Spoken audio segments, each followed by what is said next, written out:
दोस्तों, खबरें अब तक आप लोग सुन चुके हैं कि ईरान ने एक भारी भरकम हमला इजराइल के ऊपर किया। लास्ट वीडियो में आपको बता चुका हूं कि हमला तो बहुत भारी भरकम था ईरान का, लेकिन उन हमलों को यूरोपीय देशों ने और कुछ इस्लामिक देशों ने नाकाम कर दिया। जो भारी भरकम रॉकेट, मिसाइलें और ड्रोन इजराइल की तरफ दागे गए, उन सभी ड्रोन और मिसाइलों को यूरोपीय देशों ने और कुछ इस्लामिक देशों ने मिलकर इंटरसेप्ट कर लिया और हवा में ही मार गिराया। इजराइल को इस हमले में एक भी जान का नुकसान नहीं हुआ। माल का थोड़ा बहुत नुकसान जो ज़मीनी स्तर पर हुआ है वो एक एयरबेस को हुआ है और एक हवाई अड्डे को हुआ है। इसके अलावा कोई और बड़ा नुकसान इजराइल को इस भारी भरकम हमले में नहीं हुआ। हाँ, इस हमले की वजह से इजराइल को 1.1 अरब डॉलर खर्च करने पड़े, क्योंकि जो एयर डिफेंस सिस्टम थे उनको चलाने के लिए बहुत महंगी मिसाइलों का इस्तेमाल करना पड़ता है। तो ईरान की तरफ से आए ड्रोन और मिसाइलों को इंटरसेप्ट करने के लिए कुछ ही मिनट के अंदर इजराइल को 1.1 अरब डॉलर का नुकसान उठाना पड़ा।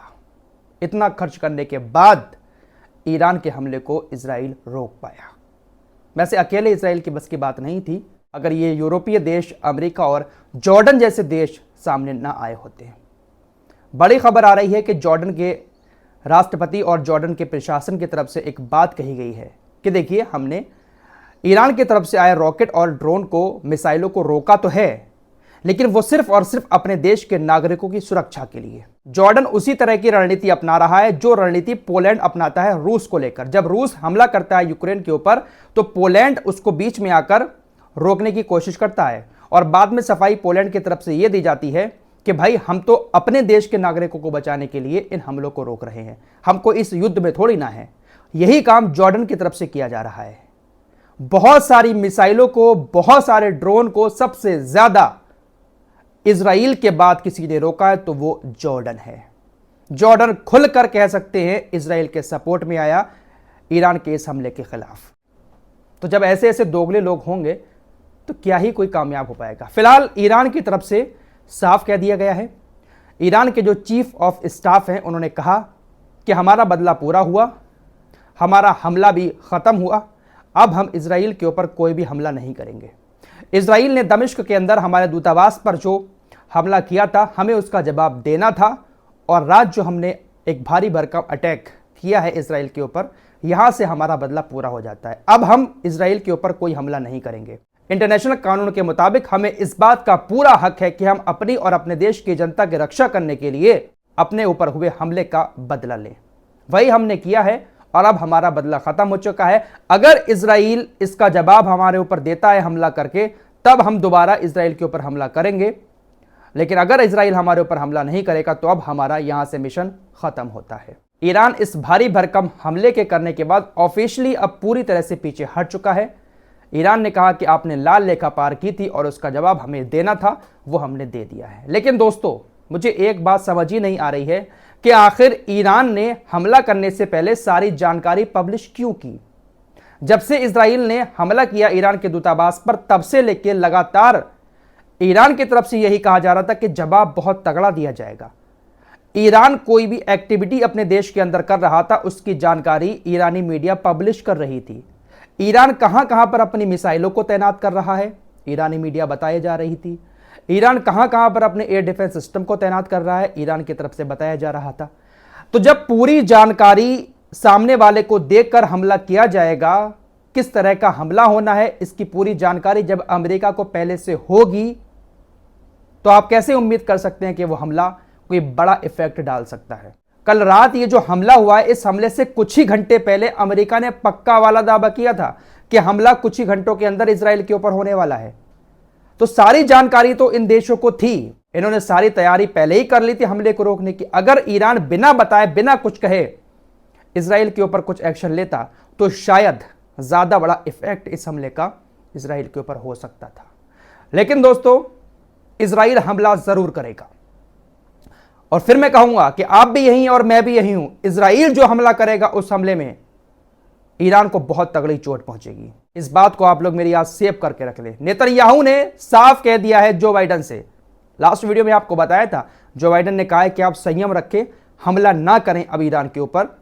नेतन्याहू ने साफ कह दिया है जो बाइडन से कि आप कुछ भी कहो, लेकिन आने वाले 48 घंटे के अंदर अंदर इजराइल ईरान के ऊपर हमला जरूर करेगा। यह साफ कह दिया है नेतन्याहू ने जो बाइडेन से। और देख लेना, इजराइल इसका जवाब जरूर जरूर देगा। अमेरिका भले ही ऊपर ऊपर कुछ भी कह रहा हो, लेकिन अंदर अंदर पूरा हाथ अमेरिका का है। अमेरिका अंदर अंदर उकसाएगा कि जाओ हमला करो। दोस्तों, इधर ईरान ने एक भारी भरकम हमला किया इजराइल के ऊपर, उधर गलील एरिया में हिजबुल्लाह ने भी कुछ ही देर के बाद बहुत सारे रॉकेटों की बारिश गलील की पहाड़ियों पर कर दी। लेकिन वहां पर भी इजराइल के किसी भी शख्स की जान गई हो ऐसी कोई खबर सामने नहीं आई है। तो हमले तो बहुत सारे होते हैं, लेकिन जिस तरह से मौतें गाजा में दिखाई देती हैं, इस तरह की मौतें इजराइल के अंदर शायद दिखाई नहीं देती हैं। लेकिन ईरान की IRGC का कहना है कि हमारा ये हमला कामयाब रहा, हम इजराइल के एयर डिफेंस सिस्टम को भेदने में कामयाब हुए, हमारी कुछ मिसाइलें इजराइल के अंदर जाकर गिरी हैं। ये बात ईरान की IRGC की तरफ से भी कही गई है। तो लास्ट वीडियो में जो मैंने आपको जानकारी दी थी कि 7 मिसाइलें सिर्फ जो हैं इजराइल के अंदर जाकर गिरी हैं, बस उन्हीं से जो कुछ नुकसान हुआ हो, वरना ये जो भारी भरकम ड्रोन्स भेजे गए थे, ड्रोन तो एक भी काम नहीं कर पाया। इजराइल के विदेश मंत्री ने कहा है कि हमने पहले ही कहा था कि अगर ईरान हमारे ऊपर हमला करेगा तो हम उसके ऊपर हमला जरूर करेंगे, और हम अभी भी इसी बात पर टिके हुए हैं। यानी तय है, इजराइल कभी भी ईरान के ऊपर हमला कर देगा, और वो भी बिना बताए करेगा। इजराइल कब कहां क्या प्लान कर रहा है वो अपनी जानकारी नहीं देता है, लेकिन दूसरे देश, यार भले ही बड़ा हमला था ईरान का, लेकिन आप खुद सोचिएगा कि सारी इंफॉर्मेशन देने के बाद अगर आप हमला कर रहे हो। ऐसी भी खबरें आ रही हैं कि जब ड्रोन लॉन्च किए गए थे उधर से ईरान की तरफ से, तो उसकी जानकारी भी पहले इजराइल को दी गई थी कि आपके ऊपर अब ड्रोन अटैक होने वाला है। तो भैया, जब पहले सारी जानकारी दे दी जाती है तो दुश्मन कितना भी कमजोर सही, लेकिन अपने बचाव के लिए वो कुछ ना कुछ तो करता ही है। लेकिन इजराइल के साथ तो इतने सारे देशों का साथ है, तो आप कैसे उम्मीद कर सकते हैं कि सारी इंफॉर्मेशन देने के बाद हमला करेंगे और उसका कोई इफेक्ट बड़ा होगा।